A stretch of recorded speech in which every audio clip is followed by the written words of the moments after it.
প্রিয় দর্শক, আমার ভিডিওতে আপনাদের স্বাগতম জানাচ্ছি।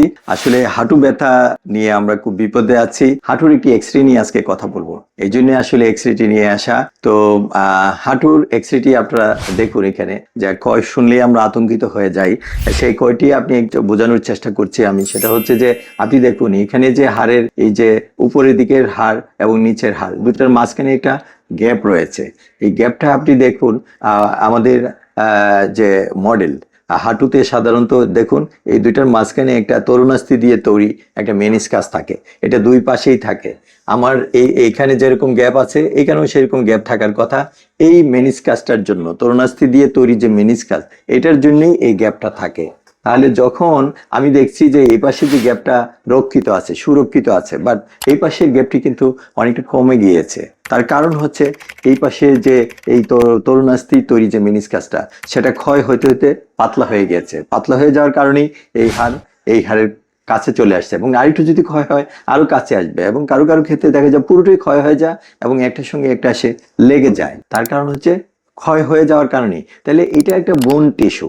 আমরা টিস্যু বলতে ধরুন চুল একটা টিস্যু, স্কিন একটা টিস্যু, মাসেল টিস্যু, ফ্যাট একটা টিস্যু, তো প্রত্যেকটাই একটা টিস্যু। তাহলে বোনসও একটা টিস্যু। এই যে টিস্যু লস হয়েছে, এই টিস্যুটা সরাসরি আসলে স্রষ্টা আমাদেরকে দান করেছেন। এটাকে পূরণ করার জন্য কোনো ঔষধ আবিষ্কার হয়নি। সো এটাকে, এই যে ক্ষয় হয়েছে, ক্ষয় শুনলে আমরা আতঙ্কিত হয়ে যাচ্ছি। তার কারণ হচ্ছে ক্ষয় পূরণের কোনো ওষুধ নেই। তাহলে এখন যে চিকিৎসাটি এসছে সেটা হচ্ছে যে এখানে যে এই যে বোন টিস্যু লস হয়েছে, টিস্যুর ক্ষুদ্রতম একক হচ্ছে সেল বা কোষ।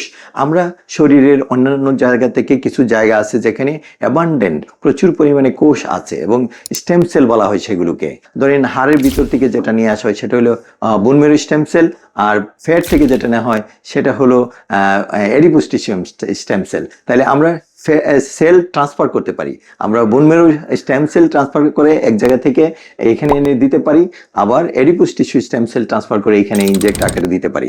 দিলে পরে কিন্তু আমরা এই টিস্যুটাকে পূরণ করতে পারি, এবং পূরণ করলে আমরা কিন্তু ক্ষয়ের চিকিৎসাটা পেয়ে যাচ্ছি, এবং সেটাই হচ্ছে ক্ষয়ের রিয়েল চিকিৎসা। বাদ বাকি যতগুলো আছে কোনো রকমের ব্যথা থামিয়ে রাখার চিকিৎসা। তো কাজেই আমরা যদি ক্ষয় পূরণ করতে চাই, আমরা স্টেম সেল ট্রান্সফার ট্রিটমেন্টটা নিতে পারি, এবং আমরা দিব্যি ভালো থাকতে পারি। দর্শক, আজকে এখানে রাখলাম। কোনো প্রশ্ন থাকলে ইনবক্সে জানাবেন।